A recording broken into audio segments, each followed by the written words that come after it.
Cette vidéo est sponsorisée par Revolut. Revolut vous offre 20 € si vous téléchargez l'application via le lien en description. Et en plus, une personne sera tirée au sort pour gagner 5000 €. 5000 balles. Hein. Tu peux te créer un compte sur Revolut gratuitement en 5 minutes et il n'y a aucune obligation de l'utiliser ensuite. Et vous ne serez pas les seuls puisque c'est l'application bancaire la plus téléchargée en France. Une fois le compte créé, tu peux avoir une carte standard gratuite ou une carte métal. Et elle est toujours aussi tranchante. Avec cette carte, vous accumulez des miles, c'est-à-dire des remises auprès de plus de 30 compagnies aériennes. M'en fous, je prends pas l'avion. Revolut, c'est également aucun frais sur les paiements à l'étranger et un accès à des taux de change ultra compétitifs. Et si vous voulez économiser de l'argent, Revolut propose même des comptes épargne. Vous pouvez télécharger l'application gratuitement via le lien en description. Juste là. Allez, moi je prends mes lingots sous le bras. Merci Revolut. Au revoir, merci. Lewis Hamilton. Lewis Hamilton out in front of Bottas. 7 Formula One World Drivers' Championship How titles. this race is going to end. And a record 7th British Grand Prix victory. For the most wins at home, it's Lewis Hamilton winning the British Grand Prix. Champion of the world in 2014. World champion. Lewis Hamilton, the championship leader. Bonjour à toutes, bonjour à tous, j'espère que ça va. J'étais obligé de vous parler de Lewis Hamilton, le transfert de l'année qui commence dans quelques jours. Aujourd'hui, on va revenir ensemble sur l'histoire de Lewis Hamilton pour la simple et bonne raison que... Attends, je sais pas si t'as suivi, mais il s'est passé un truc. Lewis Hamilton, qui était historiquement chez Mercedes et qui a fait là-bas la plupart de ses titres, vient de passer chez Ferrari. Le pilote le plus connu de la grille, qui passe chez l'écurie la plus fame de la grille. Incroyable. Mais avant d'arriver à ce moment-là, il faut que je vous raconte un peu la vie de Lewis Hamilton. Lewis Hamilton est né le 7 janvier 85 en Angleterre. Et oui, Lewis Hamilton a fêté cette année ses 40 berges. Pourquoi j'ai quoi 40 ans? Ouais, il y a 40 ans le frérot. Attention, je dis pas ça en critique. Moi, je l'ai toujours connu super jeune, tu vois. En fait, ce qui choque dans les 40 ans de Lewis Hamilton, c'est pas tellement son âge, c'est qu'il a déjà 20 ans de bouteille en Formule 1. Ça va faire bientôt 8 ans que je suis sur YouTube. Et c'est déjà long, hein. Lui, ça fait 20 ans qu'il est en Formule 1. 20 ans. Je pense qu'il y a une partie des gens qui regardent qui ont 20 ans. Et ben Lewis Hamilton, il a cette expérience-là juste en Formule 1. Le père de Lewis Hamilton a très vite capté qu'il aimait beaucoup la bagnole et c'est comme ça qu'il lui offrira une voiture télécommandée. En soi, l'anecdote de la voiture télécommandée, on s'en tape. À part qu'il existe cette image, donc c'est pas une blague, Lewis Hamilton à 5 ans apparaissait déjà à la BBC. Et ça nous donnera cette image incroyable où à un moment il y a une course de voiture télécommandée et Lewis Hamilton apparaît dedans. Quand ils ont dû trouver le dossier, c'est de se dire, attends, mais je le connais lui. C'est le... Quand t'es le journaliste ou le cadreur qui a pris l'image à l'époque, ça doit être un peu marrant de se dire tiens, le gamin qui était là, ça sera le pilote le plus titré de l'histoire de la Formule 1. En toute... toute modestie. Ah bah non. Oui, j'ai peut-être immortalisé le plus grand champion de Formule 1, voilà. Et c'est à l'âge de 8 ans que Lewis va recevoir son premier karting, parce qu'il faut vraiment se situer que Lewis Hamilton a 8 ans, bagnole. Bagnole le matin, bagnole le midi, bagnole le soir. Bagnole télécommandée, bagnole à la télé, bagnole aux jeux vidéo. Il y a des gens, tous les jours, c'est la bagnole. Je suis très bien placé pour dire ça. Lewis, tous les jours, c'est la bagnole. Et le chemin classique quand tu aimes la bagnole, Karting. ce qui donnera l'occasion de le voir une deuxième fois à la télé. C'est assez incroyable que quelqu'un qui ne soit pas le fils de soit immortalisé 2 fois en si peu de temps si jeune. Donc on le voit dans un reportage où il est avec son daron et il gagne des courses. Déjà. Ah oui, alors Lewis Hamilton, il aime bien 2 choses, c'est la bagnole et la victoire. Bon, bah là il a les 2. Et c'est en 95 que Lewis Hamilton va faire sa première rencontre marquante avec un certain Ron Dennis. Ron Dennis, je vous le place ici, c'est juste le patron de l'écurie McLaren. Et c'est avec le plus grand aplomb du monde que lors d'une rencontre dans une soirée, Lewis Hamilton, âgé de 10 ans, va aller voir Ron Dennis et va lui dire « Un jour, je piloterai pour votre écurie. » Oh, il a 10 ans, un jour je piloterai. Il l'a fait. Dans la vie, il y a une part de chance, mais il faut aussi parfois provoquer la chance. Il sait faire. Ouais, moi, 10 ans. 10 ans, c'était en 2003. 2003, je devais être en train de manger mes crottes de nez devant ma PS. Et Ron Dennis dira dans plusieurs interviews qu'il se souvient de cette rencontre, quand Lewis Hamilton avait seulement 10 ans et quand il lui disait qu'il allait piloter pour lui. Lewis Hamilton va continuer de tout gagner en karting jusqu'en 99 où il re-rencontre ce fameux Ron Dennis. Et cette fois-ci, c'est un petit peu plus sérieux puisqu'il va ni plus ni moins que prendre en charge sa carrière. Il est arrivé, il lui a dit un jour je piloterai pour votre écurie, il va piloter pour McLaren. L'inconvénient de ce genre d'histoire, c'est qu'ils me font tout à ma place. Laisse-moi rajouter du drame, tu vois. Non, c'est déjà tout. En 99, Ron Dennis va prendre en charge Lewis Hamilton, c'est-à-dire qu'il prend en charge toute sa carrière. Parce que Ron Dennis, il capte, il y a un talent dans ce jeune Lewis Hamilton. Sauf que le sport automobile coûte cher et la famille Hamilton ne peut pas prendre en charge les frais. Ce sera Ron Dennis qui va le faire. un peu cool de se dire qu'à 14 ans, le mec est déjà sponsor par McLaren. La marque de bagnole, hein, pas les poussettes. Il y a des poussettes qui s'appellent McLaren, c'est pas une blague. J'adore le concept. Après, tu vois, Ron Dennis, il a pris un risque en mettant de l'argent sur Lewis Hamilton. L'année suivante, champion d'Europe. 2000, j'avais 7 ans, j'avais un stylo plume footix et je devais être à l'école primaire. Enfin, toujours de manger mes crottes de nez dans une poussette McLaren. Et la suite logique du karting, forcément, c'est la monoplace. Il va s'engager en Formule Renault en 2002 pour finir 3e dès la première année et remporter le titre l'année suivante. Ça, c'est un truc qui va revenir un peu dans la vie de Lewis Hamilton, c'est qu'il arrive quelque part la première année, il repère. Il jette un œil sur ce qui se fait, alors il te fait une place pas dégueu, le mec il arrive, il est 3e quand même. Et l'année d'après, il gagne. Formule 1, ça va être pareil. 2 étapes. Action-réaction, repérage gagnant. Lewis Hamilton. Et après avoir tout gagné en Formule Renault, il passe à la catégorie au-dessus. Formule 3. Soit les années Formule 3 de Lewis Hamilton, on s'en tape un peu. À part une chose, il va rencontrer un certain Nico Rosberg. Et on va y revenir un peu après. Il y a un peu d'anecdotes croustillantes. J'adore ça les anecdotes. Je suis anecdote man. C'est une sorte de super-héros Marvel, mais pas ouf. Anecdote man. Hop, Lewis Hamilton et une Pagani Zonda à son nom. C'est cool, hein. Ah, moi j'ai une voiture à mon nom, je serais content, tu vois, mais on s'en tape. Paf, Lewis Hamilton et une voiture dans Cars. Alors là, scié. Il y a un caméo de Lewis Hamilton dans Cars 2. Alors pareil, on s'en tape. Ah, j'ai sauvé personne. Et Lewis Hamilton va continuer à se faire une place, tout doucement, jusqu'à arriver dans une écurie qui s'appelle Art Grand Prix, qui est française, et qui était dirigée à l'époque par un certain Frédéric Vasseur. Et oui, Frédéric Vasseur, qui est maintenant chez Ferrari, que Lewis Hamilton vient de rejoindre. Anecdote man. Et ben en fait, il l'avait déjà embauché dans une écurie pour débuter sa carrière. Le sport auto, c'est une sorte de grande partouze où tout le monde est en rond avec... Non, enlevez ce... Pendant que Lewis Hamilton va devenir pilote pour Art Grand Prix en F2, il va aussi devenir pilote d'essai pour McLaren. Tu le vois arriver le truc ou pas? Il y a papa Ron Dennis qui paye toute la saison, il commence à déboîter absolument tout en Formule Renault, en Formule 3, en Formule 2, pilote d'essai en Formule 1, évidemment, qu'est-ce qui se passe? J'en ai ras le cul des gens qui réussissent. Vous pouvez pas en laisser aux autres. Karting, Formule 3, Formule 2... Et ce sera le 24 novembre 2006 où c'est officiel, Lewis Hamilton arrive en Formule 1. 2006 déjà, c'était il y a quasiment 20 ans, mais deuxièmement, il avait 20 ans. Merde. On peut savoir ce que vous faisiez à 20 ans? Bah vous étiez pas en Formule 1, non? Bah sinon ça se saurait. Nulos. Et l'histoire elle est magnifique, il y a 10 ans de ça, Lewis Hamilton disait déjà à Ron Dennis qui piloterait pour lui. Il l'a fait. Je trouve l'histoire incroyable. Excusez-moi, pardon, je m'emballe un peu, en fait ce genre d'histoire, putain il lui a dit 10 ans avant. Tout n'est pas très rose non plus. En fait en 2007, pour sa première année en Formule 1, Lewis Hamilton arrive dans une écurie McLaren qui est très loin d'être nulle. Mais c'est laborieux. Et si l'écurie McLaren n'est pas au top, c'est qu'il y a plusieurs points qui l'auront fait un peu mal. Je vous rappelle que 2005-2006, McLaren n'était pas vraiment aux avant-postes. Il y avait plutôt Ferrari et Renault. C'est l'un des plus grands duels de l'histoire de la Formule 1. Et si en 2005 et 2006, McLaren n'était pas l'écurie la plus en vue du paddock, ils comptent bien changer ça en 2007. Ils vont changer ça avec la voiture qui est vraiment différente de celle de l'année d'avant et surtout avec les pilotes. McLaren en 2007 va aligner 2 pilotes avec Lewis Hamilton évidemment, mais un certain Fernando Alonso. Fernando Alonso qui venait tout fraîchement d'être champion du monde. Rien que ça. Je sais pas comment tu le vis ça. Le concept déjà, 1, d'arriver en Formule 1, ce qui est quand même l'achèvement d'une vie, et 2, tu fais équipe avec un champion du monde. La pression que tu dois avoir. Et au début de la saison 2007, ça se passe plutôt bien. Les 2 écuries en présence en 2007, ce sera surtout McLaren et Ferrari, c'est-à-dire que Lewis Hamilton est quand même dans une écurie qui se bat pour la victoire. Alors oui, en début d'année, Fernando Alonso est plutôt devant, et en même temps c'est normal, le mec vient d'être champion du monde et a beaucoup plus d'expérience. Mais Lewis Hamilton est vraiment pas loin derrière, et ça va commencer doucement à faire des tensions. Et c'est là où on arrive au petit moment intéressant, ça va se taper. L'année 2007 va pas être facile chez McLaren, notamment puisque les 2 pilotes, Fernando Alonso et Lewis Hamilton, commencent doucement à plus pouvoir se blairer. Ah, les duos, ça arrive encore. Parfois ça fricote un peu. Pendant l'année 2007, il va y avoir plusieurs moments marquants qui vont commencer à faire une cassure entre Alonso et son équipe, et cassure entre Alonso et Hamilton. Et la première cassure va avoir lieu à Monaco. Alors je vous en avais déjà un peu parlé dans l'épisode sur les pires triches. D'ailleurs, il faudrait vraiment que j'écrive un 2e épisode, parce que j'avais dit que je le ferais et je l'ai toujours pas fait. Mais surtout à cette époque, les consignes d'écurie sont interdites. Tu ne peux pas demander à un pilote de laisser une place ou de rouler moins vite. Oh, dans les faits, tu peux le faire quand même. Le toucan s'est posé sur l'arbre. Je pense que ça s'est pas vu. En fait, pendant le GP de Monaco en 2007, Fernando Alonso est étonnamment lent. L'écurie ne comprend pas pourquoi Fernando Alonso se traîne le cul. Et quand Lewis Hamilton, bien plus rapide, arrive derrière, sachant qu'à Monaco c'est quasiment impossible de doubler, ils disent à Fernando Alonso de laisser le toucan se poser sur sur l'arbre.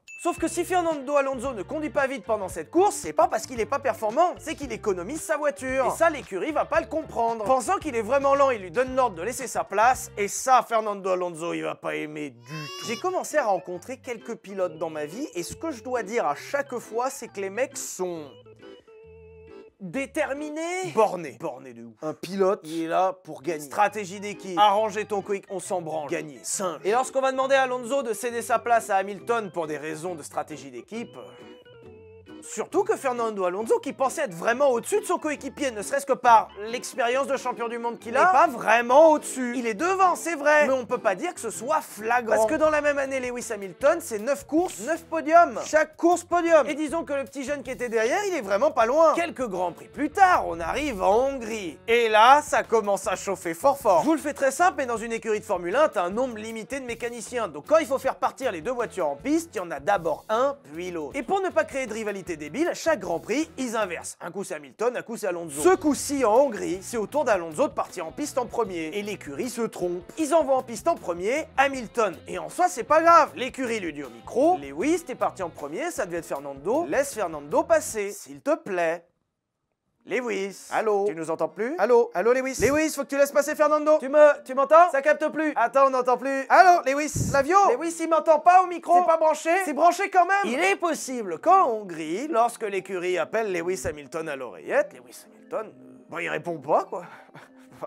Et Hamilton, il va continuer comme si de rien n'était. Peut-être qu'il y a eu une panne d'oreillette à ce moment-là. On sait pas. Comme il répondait à d'autres trucs au micro et pas à ça, peut-être qu'il y a une panne juste sur le fait de rendre les places. C'est très précis comme panne. Ce qui ne va pas du tout plaire à Fernando Alonso, ce qui donnera d'ailleurs cette image incroyable. Pendant les qualifs, Fernando Alonso rentre dans les stands plus tôt, et alors qu'il devait partir pour laisser la place à Hamilton, il reste en plein milieu. Faire chier. Il bloque. J'adore l'image parce que t'as tous les mécanos qui lui disent « Vas-y, c'est bon! C'est bon! Allô, on y va! Allez, Fernando, il y a Lewis juste derrière. Flavio, tu peux leur dire d'arrêter ça. » En fait, le move d'Alonso de bloquer Hamilton dans les stands à ce moment-là, c'était pour l'empêcher de repartir et faire un dernier temps. Si vous comprenez pas, c'est normal, je vous le résume. Alonso a niqué les qualifs d'Hamilton. Fin! Those rather strange delays before you went out for both runs. Was that your decision or the team holding you back? Team was holding me back in this, and we tried to keep to have a little bit of space. We had the Ferrari in 2 stops in front of us. L'image est toujours folle. Mais disons que pour la bonne entente, bon. Pour votre anecdote d'ailleurs, cette image vaudra une disqualification à Alonso. Le concept de le bloquer dans les stands, la FIA a pas du tout aimé. Et ça lui a enlevé sa pole. Et disons que la suite de l'année pour McLaren va être compliquée. Je vous invite encore une fois à aller voir l'épisode sur les pires triches puisque j'en parle vraiment en détail. McLaren va être impliqué dans une grosse histoire de triche. Avec en plein milieu de ce scandale, Fernando Alonso lui-même. Et avec ce genre de problème pour McLaren, ça va devenir un peu compliqué. Si vous vous plaignez des stratégies en course de Ferrari dans les dernières années, rappelez-vous McLaren en 2007... D'ailleurs, ça donnera lieu à cette image incroyable où Lewis Hamilton a les pneus tellement morts qu'il n'arrive pas à prendre la voie des stands. Ça, je vous avoue, un peu les boules. Et la saison 2007 va se terminer un peu dans la douleur. Pendant le dernier Grand Prix au Brésil, la douleur, elle va être dans la stratégie puisque McLaren a fait n'importe quoi. Et dans la douleur mécanique aussi, parce que je vous mets une image qui me termine. On est au Brésil avec un Lewis Hamilton qui peut se battre pour le titre. Et là, sa voiture commence à merder. 30 secondes au ralenti, Lewis Hamilton! C'est pas possible! Coupons le moteur.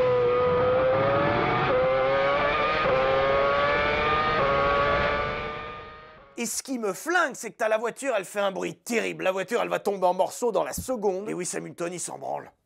Gaz! Quand je vous ai dit, les pilotes, c'est des malades. T'as la bagnole, elle claque comme jamais, le Lewis Hamilton. Un bloc. Et je vous laisse voir le tableau des scores de l'année 2007 qui est impensable. Lewis Hamilton et Fernando Alonso sont ex-aequo, ce qui est déjà très rare, à 1 point de Kimi Raikkonen. 1. Les deux ont loupé le titre, chacun pour 1 point.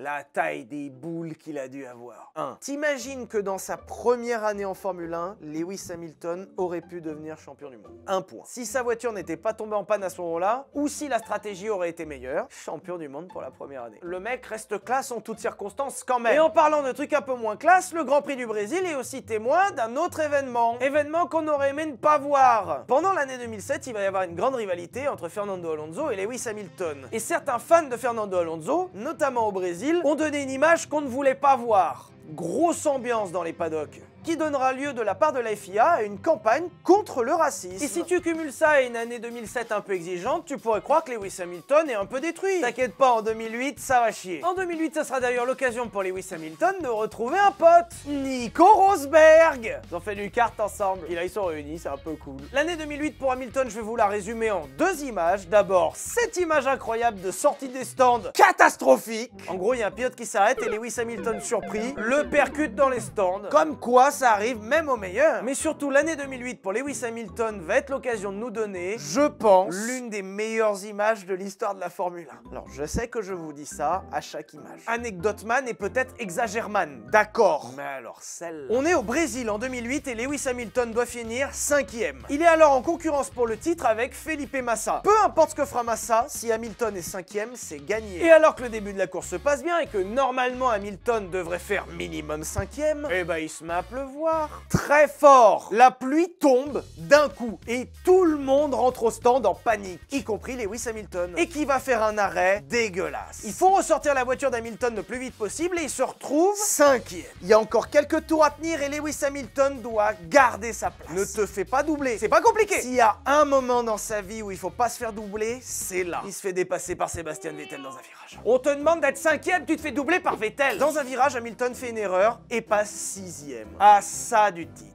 Et les tours passent, et il ne reste que 3 tours, puis 2 tours, et enfin le dernier tour. Et le dernier tour est bouclé par Felipe Massa, qui remporte la course. Et là, dans les stands chez Ferrari, ça célèbre dans tous les sens. La victoire est pour Ferrari, et Hamilton est 6e. Ferrari est champion du monde, Felipe Massa est champion du monde. C'est impossible que Lewis Hamilton double, il reste quoi? 2 virages. Il va quand même pas doubler quelqu'un à 2 virages de la fin. Et c'est à 2 virages de la fin que Lewis Hamilton double un Timo Glock qui est perdu. Et il reprend la 5e place à 2 virages de la fin. Il restait moins d'1 kilomètre et il repasse 5e. Et Lewis Hamilton devient champion du monde. Et l'image dans les stands, elle est incroyable. Alors t'as ce mec qui arrive pendant que tout le monde est en train de fêter en disant les gars, Lewis en fait il vient de faire 5e, du coup on est que 2e au championnat. La gueule du mec, elle est incroyable. J'adore. Et c'est au Brésil en 2008 que Lewis Hamilton deviendra pour sa 2e saison seulement champion du monde de Formule 1 à 23 ans. Alors l'année 2009 pour Lewis Hamilton va être un petit peu plus compliquée puisque la réglementation vient de changer et McLaren y sont largués. La voiture en 2009 n'est pas bonne et Lewis Hamilton il a beau être le champion du monde en titre, bon bah quand t'as une merguez entre les mains tu peux pas faire grand chose. Et après une saison 2009 ratée, McLaren va mettre les bouchées doubles pour essayer de faire une saison 2010 réussie et ça sera plutôt le cas à une exception près. Sébastien Vettel, plusieurs fois champion du monde, costaud le garçon. En 2010 la voiture est bien améliorée, Lewis Hamilton a une chance de se battre pour le titre. Ouais alors 2010, 2011, 2012, 2013, Sébastien Vettel et Red Bull. Vous voyez Verstappen dernièrement, 2010-2013 la même chose. Je vous parlerai peut-être un jour de Sébastien Vettel, mais dans ces années-là, genre c'était même pas la peine d'aller se battre. Comme Verstappen, on est arrivé quasiment à un point où ça servait à rien de venir les week-ends, tu vois, vraiment. Et pour votre anecdote d'ailleurs, Sébastien Vettel en devenant champion du monde en 2010 va piquer à Hamilton le titre de champion du monde le plus jeune, parce que c'était Hamilton qui l'avait avant avec ses 23 ans. C'est pas compliqué dans ces années-là, Vettel il lui a tout pris. Et ça va donner lieu pour Hamilton à plusieurs années de doute. Alors attention, dans ces années-là, Hamilton il est très loin d'être mauvais. Il y a des podiums, il y a des victoires, c'est super. Et disons qu'il est plus au niveau où il a été avant. Et dans le même temps, Hamilton commence à se faire doucement une réputation de... Comment je peux vous le dire poliment? De connard. De trou de balle. Dans les années qui vont suivre son titre, Lewis Hamilton reste quelqu'un d'assez jeune et quelqu'un d'assez impulsif qui, je vous rappelle, est là pour gagner. Alors connard un peu en piste puisqu'Hamilton commençait régulièrement à venir percuter ses concurrents. Surtout Massa. Je sais que la rivalité entre Hamilton et Massa était un peu élevée, c'est vrai. Ce n'est pas une raison pour aller percuter sa voiture tous les week-ends. N'engage que moi, je suis pas pilote de Formule 1, mais quand tu vois certains moves d'Hamilton dans ces années-là, bon, c'est pas très pro. Mais ça va au-delà de la piste. Alors je vous présente un tweet de Lewis Hamilton qui est lunaire. Un tweet dans lequel Lewis Hamilton se plaint que Nico Rosberg ne le follow plus. La gueule des problèmes quand même. Hein. Et il va même argumenter son tweet avec des données confidentielles qui auraient jamais dû se retrouver sur Twitter. Jamais. Ce genre de graphique et de data, c'est pas censé se retrouver sur Twitter, ça c'est du privé. J'adore encore plus l'anecdote où Hamilton essaye d'afficher Rosberg parce qu'il le follow plus sur Twitter. Il l'a jamais suivi sur Twitter. Jamais. C'est juste Hamilton qui a pété un boulon tout seul. Et on arrive en 2013 et c'est officiel. officiel, Lewis Hamilton en a un peu marre. Ça va, c'est bon, ça fait 6 ans qu'il est chez McLaren, il a fait un peu le tour, la voiture ne gagne plus, il est temps d'aller ailleurs. Et il va aller chez Mercedes. Il ne va pas aller chez Mercedes seul, puisqu'il va y aller avec un certain Nico Rosberg. J'adore le sport auto pour ce genre de truc. T'as des tout petits détails qui sont disséminés genre en 2005, et tu les retrouves 20 ans plus tard, où les deux mecs qui ont fait du karting ensemble, ils rejoignent Mercedes la même année. Et puis ça va se taper fort fort. Hein. Pour la première année d'Hamilton chez Mercedes en 2013, l'année est ok. Les scores sont pas fous, mais pour une première année, c'est ok. Et surtout l'année 2013 chez Mercedes, ils comptaient même pas la gagner. Puisque 2013, c'est la dernière année des V8 atmosphériques. 2014 est une année phare pour la Formule 1, puisque c'est le passage au V6 hybride. Et si en 2013, Mercedes participe au championnat, la vraie année qui vise, c'est 2014. Pendant l'année 2013, Mercedes met tout son développement sur la voiture de l'année d'après pour être sûr d'être aux avant-postes. Et ça va marcher. En 2014, Mercedes va écraser la concurrence. Vous savez, Vettel avec Red Bull qui arrêtait pas de gagner sur V8 Atmo, sur V6 hybride, ça va déboîter Mercedes. Quand je vous dis que Mercedes écrase la concurrence, il n'y a plus de concurrence. Il y a Rosberg et Hamilton. Et les deux, ils ont des Mercedes avec des V6, elles vont super vite. Et l'année 2014 pour Mercedes et Hamilton se passe extrêmement bien. Mercedes écrase la concurrence et le championnat jusqu'à que commencent à arriver les premières tensions. À chaque fois, les pilotes, c'est tous les mêmes. Les pilotes, ils sont là pour gagner. Et quand on a deux qui peuvent gagner, forcément, il y a embrouille. Gagner, gagner, gagner. Ce mec-là, lui, il est là pour gagner. En 2014, on aura les premières tensions dans l'écurie Mercedes entre Rosberg et Hamilton avec cette image où pendant les qualifs, Rosberg se sort. Alors à l'image, c'est un peu bizarre parce qu'on dirait qu'il fait presque exprès de se sortir. So yellow, yellow, turn 5. Malchance extrême, mais Rosberg se sort et ça met un drapeau jaune qui empêchera Hamilton de faire un bon tour pour se qualifier. Very good event, very good. Ah, c'est con. Puis quand tu vois comment il sort de piste en plus, où ça a l'air vraiment sincère cette sortie de piste quoi. Bon, je dois me faire des idées. Et après une saison 2014 incroyable de la part de Lewis Hamilton, il remporte son deuxième titre de champion du monde. Première année chez Mercedes, champion du monde. Rien que ça. Et c'est que le début les enfants. 2015, champion du monde. C'est la même année que 2014. Mercedes largement au-dessus du lot. Rosberg et Hamilton qui se battent. Hamilton qui est champion du monde à la fin. Mais en 2016, ça va changer parce que l'année va être compliquée. Déjà parce que les concurrents sont revenus au niveau. En même temps, c'est normal. Ça fait 3 ans qu'ils travaillent dessus. J'espère qu'ils sont revenus au niveau. Mais surtout parce que la rivalité entre Hamilton et Rosberg va atteindre son paroxysme, ce qui donnera lieu à des tensions permanentes au sein de l'écurie et aussi sur la piste. Je vous mets cette image qui est exceptionnelle. T'as les deux qui arrivent dans un virage et les deux ils se disent je freine pas. Le premier qui freine c'est une pute. J'aurais aimé être le troisième pour voir les deux se mettre sur la gueule et dégager comme ça. On se rend pas compte mais cette image est l'une des plus exceptionnelles de l'histoire de la Formule 1 quand même. Hein. Une année remplie de tensions et de rivalité qui va avoir sacré à la fin Nico Rosberg. Alors sur l'année 2016, Nico Rosberg a peut-être été moins flamboyant mais il a été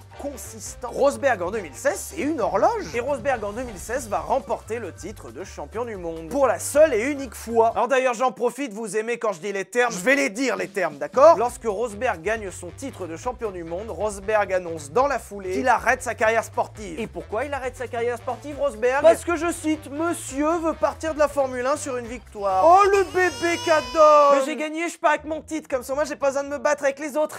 Trou de balle. Je ne connais pas Nico Rosberg, je ne l'ai jamais rencontré. Mais le move de partir de la Formule 1 parce que tu viens de gagner et que tu veux pas te rebattre, alors ça je dis les termes. Ça c'est nul. Ça on n'aime pas voir ça Nico. On arrive en 2017 et vu que monsieur Nico Rosberg n'est plus là, parce qu'il boude dans son coin, le principal concurrent d'Hamilton deviendra Sébastien Vettel. Encore. Mais cette fois-ci chez Ferrari. L'année 2017 sera très bien gérée par Hamilton et vu qu'il a en plus une bonne voiture, il va remporter son 4e titre. Lewis Hamilton en 2017 est l'égal de Sébastien Vettel et d'Alain Prost avec 4 titres de champion du monde. Pas mal, hein? 7 au total, il en manque encore 3. Allez, on continue. 2018, on va pas passer longtemps dessus. Lewis Hamilton, champion du monde. Ça fait 5 fois. Lewis, tu vas à la vie scolaire. Il y a Flavio, il va te faire un mot. Et après, il y a l'année 2019, qui est pas exceptionnelle. Elle est légendaire. 21 courses, 11 victoires. 2019 pour Hamilton, il y a même plus match. Enfin, il a plié tout le monde. Fini. Ah, puis fini copieux, hein. Ce qui fait qu'en 2019, Lewis Hamilton, c'est un 6e titre de champion du monde. Rien que ça. Ah, un titre de Michael Schumacher. Je vous ai fait un épisode sur Michael Schumacher d'ailleurs. Il doit être par là, je suppose. Et on arrive en 2020, qui sera une saison assez bizarre, pour des raisons que vous connaissez très bien. À cause de la pandémie, la saison sera amputée de beaucoup de courses, mais rassurez-vous à la fin, c'est Lewis Hamilton qui gagne. Bah forcément, bah oui. Et ça fait 7 titres. Exactement comme Michael Schumacher. On est en 2020 et c'est officiel, Lewis Hamilton a égalé Michael Schumacher. Alors, il n'est pas au niveau de notre Seb Loeb national, c'est vrai. 7 titres de champion de Formule 1, c'est pas mal quand même. S'il fallait retenir une seule image de 2020, c'est le moment où Lewis Hamilton gagne sur 3 roues. Hamilton qui a crevé. Il a un demi-tour à couvrir. C'est incroyable ce qui se passe à Silverstone. La chance sourit à Lewis Hamilton aujourd'hui. Il passe la ligne. La victoire de Lewis Hamilton sur 3 roues. Le seul commentaire que j'ai à faire, c'est merci. Merci pour cette image. Et on arrive en 2021 pour l'une des saisons qui est déjà, l'une des plus intéressantes de l'histoire, mais surtout l'une des plus controversées. J'aime les anecdotes, les images et les controverses. Je suis controverseman. L'année 2021 sera l'occasion d'un changement de régulation sur l'aérodynamique des voitures. Et Mercedes, ce changement, ils le prendront pas très bien. Alors qu'en face, Red Bull, ils l'ont très bien pris ce changement. Je vous ai d'ailleurs fait un épisode complet sur Adrian Newey, l'ingénieur en chef de Red Bull, qui est en partie à l'origine de la victoire de Verstappen en 2021. Et donc de la défaite d'Hamilton. 2021, c'est pas compliqué, Mercedes Red Bull, la bagarre. Mais alors quand je vous dis bagarre, c'est bagarre. Et on arrive à la dernière course du plateau 2021, où Lewis Hamilton et Max Verstappen sont à égalité, au demi-point près. Et comme c'est la dernière course, c'est pas compliqué, celui qui arrive devant l'autre a gagné. Au moins pour une fois, c'est simple. Ça faisait 40 ans qu'il n'y avait pas eu d'égalité comme ça. 40 ans. La tension est à son comble et nous sommes à Abu Dhabi pour le dernier round. Ils se sont tabassés la tête toute l'année et ça va se décider là. Lewis Hamilton va dominer toute la course, sauf qu'à la fin, ouïouïouï, safety car. Et lorsque la safety car se retire, il ne reste qu'un tour. Et alors que tous les pilotes sont sous safety car, le message tombe. La course va reprendre pour un tour. Et il va y avoir un deuxième message dans l'oreillette. C'est un moment controversé de l'histoire de la Formule 1, mais Max Verstappen est loin derrière Hamilton, puisqu'entre Hamilton et Verstappen, il y a des retardataires. Et alors que la safety car va se retirer, normalement, Hamilton a de la marge, puisqu'il est bien devant, et même si Verstappen a des pneus bien plus frais, faut le temps qu'il dépasse tous les retardataires. Il va savoir pourquoi, à ce moment-là, alors qu'Hamilton est censé remporter son 8e titre, la direction de course décide d'enlever les voitures retardataires. L'ordre est donné aux retardataires de dépasser Hamilton pour que la grille reprenne son ordre initial. Et alors que plusieurs voitures séparaient Hamilton et Verstappen, les retardataires sont déplacés et Verstappen se retrouve juste derrière Hamilton. Alors effectivement, c'est une règle qui est possible et la direction de course pouvait faire ce choix, mais dans les faits, ils le font jamais ça. C'est déjà eu arrivé dans les règles, mais disons que dans un moment crucial comme celui-ci, j'y vois un peu de favoritisme. Surtout quand tu entends la conversation entre Toto Wolff et la direction de course qu'il y a juste après, ouïouïouï, ça chauffe.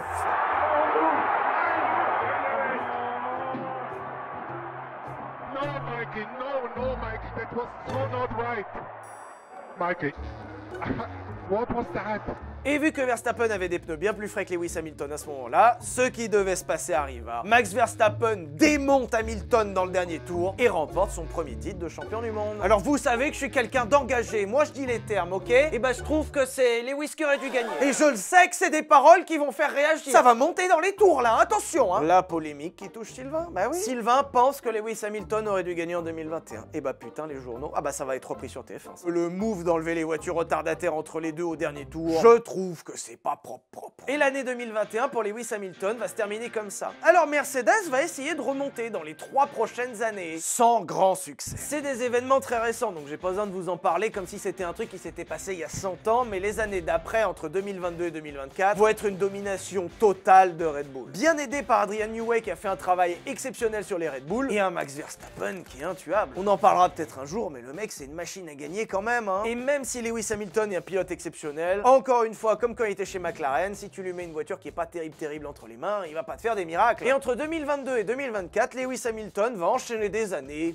bof. C'est pas nul, mais c'est pas bien. C'est bof. C'est comme sa voiture. Elle est pas nulle, mais elle est pas bien. Et c'est aussi comme son écurie, qui est pas nulle, mais qui est pas bien. 2024 sera également une année moyenne pour Lewis Hamilton, à part qu'il va marquer quelques petits records un peu sympas. Il va fêter notamment son 300e départ, 300 GP de Formule 1. 300. Ce sera également cette année-là le pilote à avoir le plus gagné à un seul et même endroit, puisqu'il a gagné 9 fois à Silverstone. Silverstone, c'est chez lui. Au sens littéral, il est anglais, donc bon. Et il va également remporter en 2024 le 104e Grand Prix de son histoire, ce qui en fait le pilote le plus victorieux de l'histoire de la Formule 1. Là, il dort, tu vois. Et là, il fait « Ah, c'est moi qui ai le plus gagné en Formule 1. Allez, petit café !» Mais 2024 pour Lewis Hamilton sera surtout connu pour un événement. Il quitte Mercedes pour aller chez Ferrari. Lewis Hamilton, Ferrari. Voilà. L'actualité de 2024, c'est qu'Hamilton passe chez Ferrari. Il y a peut-être plein de gens qui regardent ça, qui s'en tapent complètement, mais un transfert comme ça, c'est ouf. Et c'est aussi pour ça que je voulais vous faire ce format. Lorsque Lewis Hamilton rejoint Ferrari, on assiste à un des plus gros transferts de l'histoire du sport auto. Le mec le plus hype, avec l'écurie la plus hype. Et rappelez-vous, mais il va rejoindre ce bon vieux Fred Vasseur, qu'il avait déjà rencontré quand il faisait de la Formule 2. La boucle est bouclée. Et pour conclure, Lewis Hamilton, on en retient quoi? Alors sans surprise, Lewis Hamilton, on en retient que c'est un pilote exceptionnel. Et dès que tu lui mets une bonne bagnole entre les mains, le mec est intouchable. Mais au-delà de l'aspect champion du monde et victoire en Formule 1, Lewis Hamilton est allé plus loin. En fait, contrairement à ses camarades, Lewis Hamilton, il a apporté au monde de la Formule 1 un pilote, mais aussi une personne. Lewis Hamilton, c'est un mec qui a la classe, c'est un mec qui se fait remarquer pour son style, et c'est un mec qui est engagé. Lewis Hamilton, il est dans le game, mais il faut pas oublier que Lewis Hamilton, il est 7 fois champion du monde. Personne d'autre que Lewis Hamilton n'a autant gagné en Formule 1. Et si tu cumules un personnage qui est sympathique, engagé, et qui en plus pète la classe, eh ben ça te donne un Lewis Hamilton. Regarde ce bâtard, le flow qu'il a. Et c'est pour ça que Lewis Hamilton, il a sa voiture d'encart. Quand t'as ta voiture d'encart, c'est que tu pèses un petit peu quand même. Et là, la question que vous allez avoir, que vous allez me poser, Sylvain, qu'est-ce que t'en penses d'Hamilton chez Ferrari? Je suis ultra hype. Je veux voir.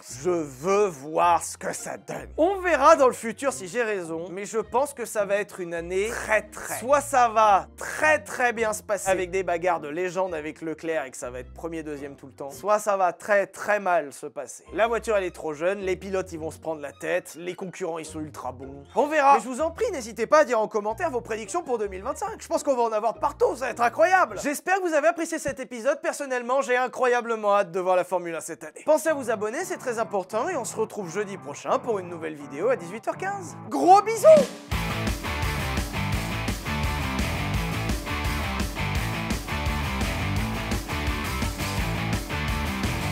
Hop, allez, moi je suis en retard pour mon rendez-vous, je coupe.